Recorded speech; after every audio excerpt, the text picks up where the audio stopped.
Chapter 122. What Power Can Trigger. The hallways of the school were quieter than usual. At first, Gojo and Geto thought they missed the second bell, but when they approached their classroom, people were still milling around, talking in groups or checking their phones. Gojo plopped heavily into his seat and watched Geto methodically take out his school supplies. Everything Geto did was endearing, even this mundane task. Gojo found himself grinning at the solemn way Geto prepared for class. Geto didn't seem to notice him until he leaned back in his seat. Gojo's arm was already stretched out over the back of his chair. He felt Gojo rub his thumb against his shoulder. He smiled at the small, gentle gesture. The second bell rang and everyone sat down at their desks, tucking their phones in their pockets. Gojo looked around the classroom and frowned. Yaga sauntered in with a stack of textbooks and his ever-present clipboard. He set everything on his desk with a clatter. His teacher's uniform was wrinkle-free and perfectly pleated, and the overhead lights reflected brightly off his shiny shoes. "Sensei, where is everybody?" Gojo asked. Yaga's shoulders visibly tensed. "Out on assignments. Several curse disturbances overnight. The others were deployed before dawn." He grabbed a textbook off his desk. "Open your notebooks. We're covering curse manifestation patterns. When disturbances increase across multiple areas, it's rarely a coincidence." Gojo leaned over his backpack to grab paper and something to write with. Geto looked around the room and finally noticed the empty seats. Curse-consuming training commenced for Geto. Yaga had a large chest with him filled with various curses. He made sure Geto could successfully consume and resummon a few small curses before they moved on to the bigger ones. Geto's button-down shirt had come untucked during the exercise, and he used the bottom hem to wipe his watery eyes. His throat felt raw, and the taste of copper mixed with a hint of gasoline lingered on his tongue. The taste of multiple curses mingling in his mouth. Geto dry-heaved. Gojo glared at Yaga. He handed Geto some candy. "Can you give him a few minutes?" Gojo asked irritably. "Geto, do you need a break?" Yaga asked. "I do, sensei." "Go." Yaga dismissed him. He took his phone out and checked his email. Geto walked off the tatami mats with a strawberry candy melting in his mouth and headed to the restrooms. Gojo started to trail after him. Geto turned around. "Satoru, I need a breather," Geto said quietly.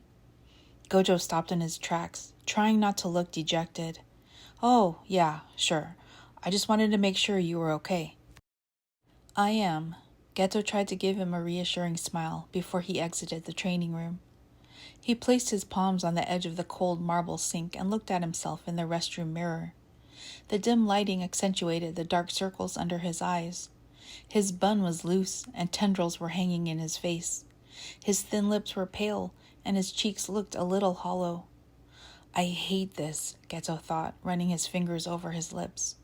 "But I'm making progress. I can feel it. I've almost earned my place back at Satoru's side." He remembered the empty seats in the classroom. "I need to do my part so my classmates can return safely." He almost smirked at himself in the mirror. "Since when do you care? They still won't talk to you or look you in the eye." "Geto-san," Saito-sensei had told him, "compassion is not something you give after you are healed. It is how you begin healing. If I keep seeing myself as a victim of this world's suffering, I'm never going to move on. I'm never going to fully recover." Power without compassion isolates. Compassion gives it purpose. Saito-sensei's words from their last meeting echoed in his mind.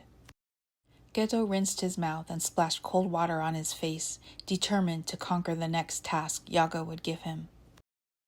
Geto channeled his cursed energy into the large sphere he held. He could feel tender bruises forming on his knuckles from having to beat it down. He couldn't compress it any smaller. He unclenched his jaw and tipped his chin back. He opened his mouth as wide as he could. His lips stretched around the ball as it moved inside his mouth and down his throat. Grit dissolved off its rough surface. A curse born of stubbornness, expressed perfectly in its heavy feel, like a brick. It tasted like dirt, but Geto tasted worse. The taste was manageable. It was the texture that was off-putting. Geto coughed violently, expelling wet sand into the palms of his hands. He felt the curse hit the bottom of his belly. Gojo stood beside Yaga in the trunk of curses. He could sense Yaga tense up as Geto's coughing fit continued. Gojo held back from going to him. Earlier, Geto had snapped at them both, saying that they didn't need to rush to his side unless he was flat on the ground. If he was still standing, he was still fighting. Geto eventually recovered and wiped his mouth with the back of his hand. Tiny grains of sand stuck in his teeth. He raised his arms to re-summon the newly acquired curse, but an idea popped in his head, and he switched mudras at the last minute. Before the curse was subjugated, it sprung from a single ball and manifested itself into a snowman with stubby legs. But instead of snow, his body was composed of sandballs that shifted its shape every time Geto tried to attack. Geto used his speed to attack it before it could fully change forms. Now that the Sandman was in front of him, Geto wanted to test his control powers. Neither Yaga nor Gojo was expecting it. With hand gestures, Geto manipulated the Sandman to lumber towards Yaga. Geto held his fist up, halting it right in front of the trunk. "Don't get cocky," Yaga muttered as he waited for Geto to release it back into its original form before he stored it away. Geto dismissed himself to rinse the sand out of his mouth. He headed to the restrooms. Gojo followed. This time, Geto welcomed Gojo's company. They stood together at the marble sink. Geto gargled with water. Gojo handed him another candy. Gojo stood behind Geto and smoothed out his hair to redo his bun. Geto watched Gojo in the mirror, noticing the care he took, gathering his hair back up and securing it tight with a new tie. Gojo saw him looking. He smiled at their reflection and gave him a peck on the cheek. Geto finished tucking his shirt back in and wiped dried clumps of sand off his pants. They slung their backpacks over their shoulders and left Jujutsu headquarters. Geto was exhausted but ravenous. They stopped at a diner. Gojo ordered a pancake breakfast and Geto ordered the hamburger steak platter with an extra egg. "Suguru, did you make that curse go after Yaga?" Gojo asked in between bites of pancake. "What? Of course not. Geez, is that what it looked like?" Geto shook his head. "Not really, but Yaga might have thought so. I just wondered." Gojo took a sip of hot tea. "You're so much stronger now," he added. Geto swallowed the bite he was chewing. "Isn't that what you wanted?" "Isn't that what you want?" Gojo asked. "I guess." Geto looked around before saying too much. No one was sitting within earshot, and he kept his voice low. "I mean, it sounds like they're gonna need us back on assignment now, if more curses are active." Gojo put his fork down as a thought popped into his head. The two of them had been out of commission for months, with surprisingly little pressure from Yaga or the higher-ups to return. Curses were always popping up around Japan, but the rate remained slow and steady. Curse patrols were manageable for the students already in circulation. Gojo thought about Geto's power coinciding with the increase in curse activity. Could the spiritual universe be that sensitive to Geto's strength resurging, or was something else going on? Geto glanced up at him, and Gojo shoved the question in the back of his mind. He was probably just being overprotective again. Gojo was having trouble falling asleep. He felt unusually aroused and desperate. He looked over at Geto's sleeping form. "Is this how he feels those nights when he reaches for me?" No, Geto's needs were gentler. Gojo felt more like an animal eyeing its prey. He didn't want to look at Geto as something to be conquered, but he couldn't resist his needs. He rested his head on Geto's pillow and reached out. Geto woke up, feeling Gojo's hand clamped on his shoulder. He opened his eyes. "Suguru, are you awake?" Gojo asked. "I am now." Geto couldn't even be irritated at Gojo for waking him. The look in his eyes told him everything. "Is it okay?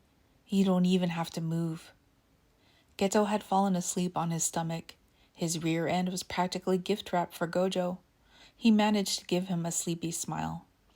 "Sure, Have your way, Geto chuckled softly and shut his eyes. Gojo straddled Geto's legs, and Geto felt warm hands on his butt cheeks. He felt Gojo's rock-hard dick pressing into his hole, shoving into him. He grunted when Gojo's weight fell on top of him. Gojo bit the back of Geto's neck and pinned his wrist to the mattress as he drove himself deep into his body. Geto's eyes shot open. Geto didn't mind rough sex, but something about the way he was pinned to the bed made him feel too vulnerable and trapped. His panic quickly turned to fear. Geto tried to say their safe word, but his lips wouldn't move. He couldn't twitch his fingers or shift his legs to signal Gojo. He was helpless and completely frozen. When he told Gojo to have his way, this wasn't what he meant. Hot tears fell onto the pillow. Suddenly, the weight lifted off him. Gojo had Geto gathered in an embrace before he could make sense of what was happening. Gojo cradled him and kissed his forehead. He could feel Geto's heart pound against his arms. "Are you all right?" His soft tone dissipated the fear that had kept Geto's body immobile. Geto settled against Gojo's body, gasping. Gojo wiped the tears off Geto's cheek with his thumb. "Are you all right?" he asked again. I don't know why I panicked. I'm sorry." Gojo squeezed him. "Don't be sorry. Something didn't seem right. Did I hurt you?" "Not really," Geto answered. "You can still finish if you want," Geto said softly after a moment. "Suguru, don't worry about me. There's a time and place for everything, and that wasn't the time for me to push you down like that. I'm sorry." Gojo pulled the comforter around them. Geto stared up at Gojo's face. Gojo looked down at him. Geto lay in his arms quietly, lips parted in a slight pout, fists curled against his chest. He looked so innocent. "Why'd you treat him like that? He was half asleep. You wanted intimacy, but you hurt him. You scared him. You didn't have to rough him up like that without asking him. You're such an asshole," Gojo scolded himself. "Do you want me to rub your back until you fall asleep? Or play with your hair?" Gojo asked, placing Geto gently on the bed. "Just hold me," Geto requested. "I can do that." Gojo curled an arm around his middle and leaned his forehead against Geto's temple. After a few minutes of silence, Geto spoke. "I love you, Satoru." Gojo tightened his fingers around Geto's waist. "After what I just did, I love you even more because you stopped." Geto laid his arm across Gojo's chest. The edges of panic finally began to soften, but Geto furrowed his brow. Gojo loved him, but Gojo could frighten him too. Because for what it was, Gojo's intense, possessive love for him could sometimes feel like both a blessing and a curse.